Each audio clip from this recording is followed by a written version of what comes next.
O fim da hegemonia do dólar não acontece de uma vez, nem com um único evento. É um processo lento, silencioso e estratégico. Durante décadas, o dólar foi a principal moeda do comércio internacional, das reservas dos bancos centrais e das transações financeiras globais. Isso deu aos Estados Unidos um poder extraordinário: financiar déficits, impor sanções e influenciar economias inteiras apenas controlando o sistema monetário. Mas esse domínio começou a ser questionado. Sanções frequentes, uso político do sistema financeiro, aumento da dívida americana e instabilidade interna fizeram muitos países perceberem um risco: depender de mais de uma única moeda é também depender das decisões de um único país.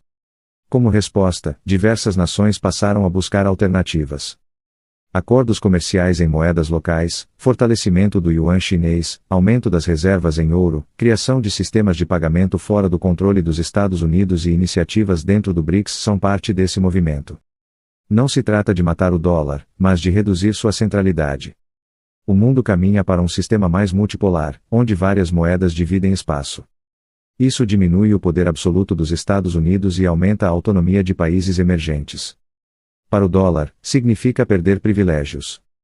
Para o sistema global, significa menos dependência e mais equilíbrio, ainda que com mais complexidade e instabilidade no curto prazo. A hegemonia do dólar não termina com um colapso repentino, mas com erosão. Um pouco de confiança perdida aqui, um acordo feito fora do dólar ali, uma reserva convertida em outra moeda acolá. Quando se percebe, o centro já não é tão central assim. O século XXI não está eliminando o dólar, mas está deixando claro que ele não será eterno como único pilar do sistema financeiro mundial. Esse movimento também revela algo mais profundo: uma mudança na arquitetura do poder global. Durante muito tempo, força militar e moeda forte caminharam juntas. Hoje, tecnologia, cadeias produtivas, recursos naturais e controle de dados também definem influência. O dólar continua relevante, mas já não é intocável.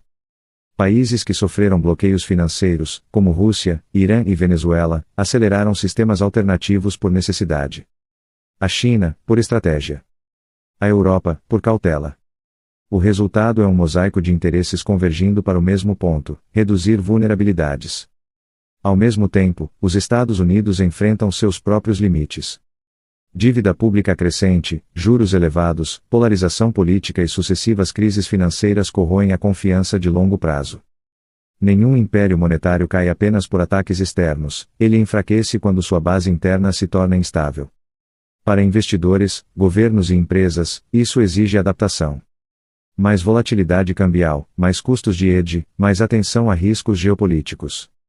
Para países emergentes, abre-se espaço para negociar com mais autonomia, sem aceitar regras impostas por um único centro. O fim da hegemonia do dólar não é um anti-Estados Unidos, é um sintoma de um mundo que deixou de ser unipolar. Um mundo onde poder é distribuído, disputado e fragmentado. E como toda transição histórica, essa também não será confortável. Sistemas antigos resistem. Sistemas novos ainda são imperfeitos. No meio disso, surgem incertezas, choques e oportunidades. O dólar continuará forte por anos. Mas forte não é o mesmo que absoluto. A era do monopólio monetário está ficando para trás, substituída por um equilíbrio instável entre várias potências, várias moedas e várias visões de futuro. Nesse novo cenário, a confiança passa a ser o ativo mais disputado. Moedas não valem apenas pelo papel ou pelos números digitais, mas pela credibilidade dos países que as emitem. E é exatamente aí que o sistema começa a se fragmentar, diferentes regiões passam a confiar em diferentes polos. A Ásia se aproxima do yuan. A Eurásia busca mecanismos próprios. A África e a América Latina tentam negociar fora do eixo tradicional para escapar de ciclos eternos de dependência. Bancos centrais diversificam reservas não por ideologia, mas por prudência. É gestão de risco. Ao mesmo tempo, tecnologias como moedas digitais de bancos centrais e sistemas de pagamento instantâneo transfronteiriços reduzem a necessidade de intermediários baseados nos EUA. Cada inovação técnica retira um pequeno tijolo da velha estrutura. O dólar ainda domina contratos de petróleo, dívidas internacionais e mercados financeiros profundos. Mas cada novo acordo fechado fora dele cria precedente. E precedentes constroem padrões. O que está em jogo não é apenas economia, mas soberania. Quem controla a moeda dominante controla o ritmo do comércio, o custo do crédito e, muitas vezes, o destino político de países inteiros. Ao diluir esse poder, o mundo busca reduzir coerções invisíveis. Talvez o maior sinal de mudança seja psicológico. Governos hoje falam abertamente em desdolarização. Há 20 anos isso seria impensável. O debate em si já mostra que o tabu caiu. A história econômica mostra que toda moeda hegemônica tem prazo.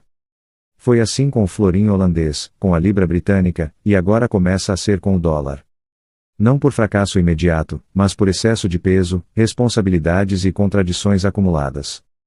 O futuro não será dominado por uma única moeda, mas por um sistema fragmentado, competitivo e politicamente sensível.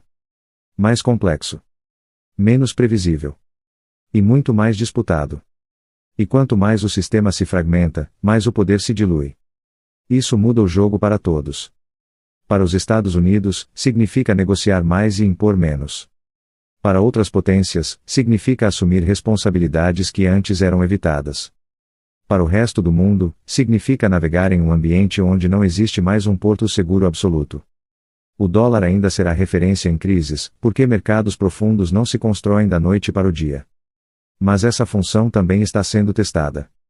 Quando sanções congelam reservas estrangeiras ou bloqueiam sistemas de pagamento, a mensagem enviada é clara: ativos em dólar não são neutros, são políticos. E capital foge de riscos políticos. A desdolarização, portanto, não é ideológica. É defensiva.